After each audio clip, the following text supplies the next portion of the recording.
Егер future is simple келер шақ туралы білгің келсе, видеоның соңына дейін қара. Сәлем достар, сіздермен миссис Мадина. Біз бүгін ағылшын тіліндегі көп қолданылатын шақтардың бірі future is simple, яғни келер шақпен танысатын боламыз. Аты айтып тұрғандай, келер шақты біз белгілі бір уақыттан кейін, яғни болашақта жоспарлап жүрген іс-әрекеттеріңізді жасайтын, айтатын кезде қолданамыз.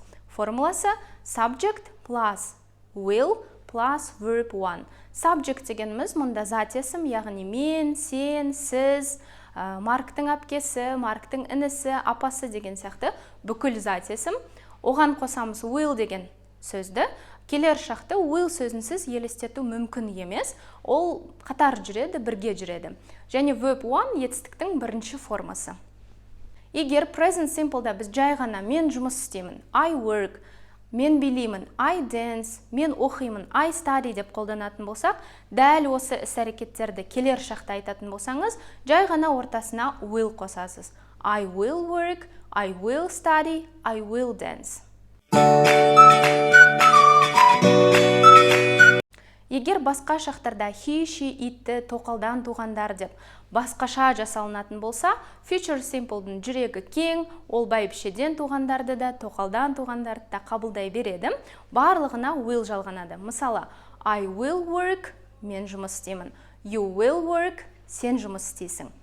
We will work, біз жұмыс жасаймыз. They will work, олар жұмыс жасайды алдағы уақытта. He will work, she will work. Яғни ешқандай есімдіктің жекеше көпше түрі деп бөлмейді, барлығына арасына тек қана will қосамыз. Ең оңай шақтардың бірі осы future simple. Ал енді қашан қолданамыз? Бірінші, болашақта жоспарлап жүрген іс-әрекетіңізді айтқан кезде. For example, I will meet him later. Мен омен кешірек кездесемін. It will rain tomorrow. Ертең жаңбыр жауатын сияқты. They will get married in September. Олар сентябрь айында, яғни қыркүйек айында үйленейін деп жатыр. Екінші, predictions, яғни болжам айтқан кезде. Мысалы, екі қабат әйелді көрген кезде көбісі айтады, сенде бала болатын сияқты, немесе сенде қыз болатын сияқты деп. Бұның барлығы болжам. I think you will have a son. Менің ойымша, сенде бала болады. Немесе матч көріп жатқан кезде, менің ойымша Барселона ұтатын сияқты. I think Barcelona will win this match. Менің ойымша бұл матчта Барселона жеңіске жетеді. Үшінші, тез шешім қабылдаған кезде, яғни decisions. Мысалы, сіздің телефоныңыз звондап жатқан кезде, мен жауап бере саламын.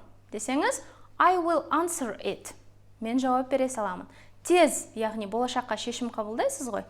Сол кезде міндетті түрде future simple сізге көмекке келеді. Немесе азанда тұрдыңыз, ауа райы тамаша екен, машинамен емес, мен бүгін жаяу барамын десеңіз, I will walk. Мен қыдырамын, немесе жаяу барамын. Немесе I will ride a bike. Мен бүгін велосипед айдаймын. Төртінші, уәде берген кезде. Мысалы, киноларда үнемі айтып жатады, жалпы өмірде де. Мен сені әрдайым жақсы көретін боламын. I will always love you. Уәде етілген кезде future simple тоже қолданылады. P.S. I will always love you. Дәл солай біз мен сені үнемі жақсы көрмеймін деп айтуымыз мүмкін, Дәл сол сияқты біз енді болымсыз түрге көшеміз.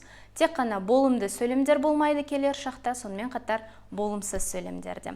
Болымсыз сөйлемде will деген сөзге not деген сөзді қосу арқылы біз болымсыз сөйлемді құрастыра аламыз. Жалпы бұны қысқартып көп айтамыз. Will plus not won't.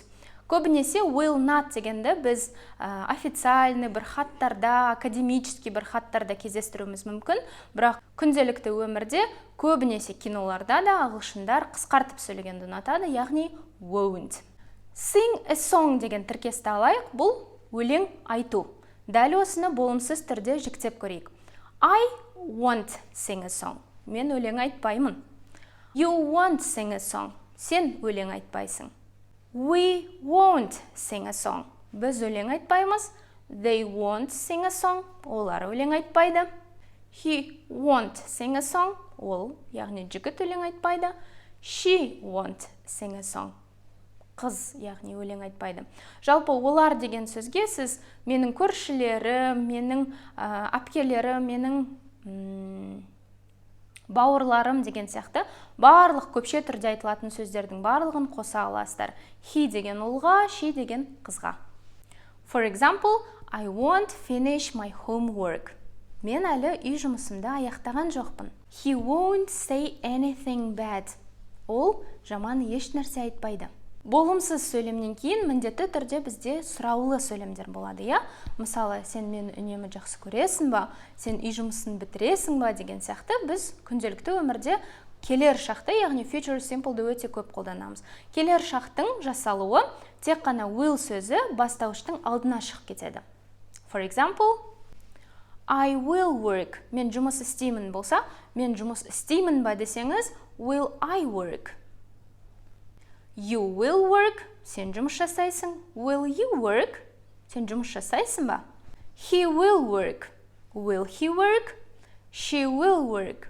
Will she work? We will work. Біз жұмыс жасаймыз. Will we work? Біз жұмыс жасаймыз ба?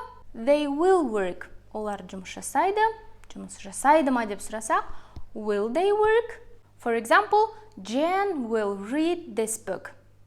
Jen алдағы уақытта осы кітапты оқиды. Сұрақ қоятын кезде тек қана will алдыға шығады. Will Jen read this book? Мен сіздерге айтқандай, барлық шақтарда signal words, яғни time expressions болады.